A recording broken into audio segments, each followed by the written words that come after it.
নেশা সামগ্রী গাঁজা সহ আটক এক গাড়ি চালক, আটক করা হয়েছে গাড়িটিও।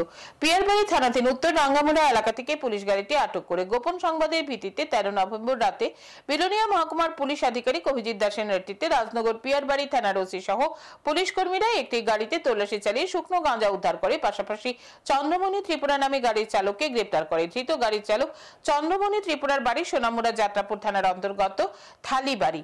রাজনগর পিয়ারবাড়ি থানার পুলিশ গাঁজা সহ ধৃত গাড়ি চালকের বিরুদ্ধে এনডিপিএস আইনে মামলা নিয়ে ঘটনার তদন্ত করছে।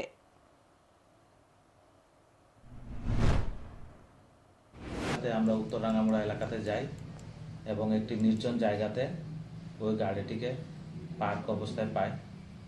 তো সাথে সাথে আমরা গাড়িটাকে কর্ডন করি এবং স্থানীয় লোকজনদেরকে ডাকি।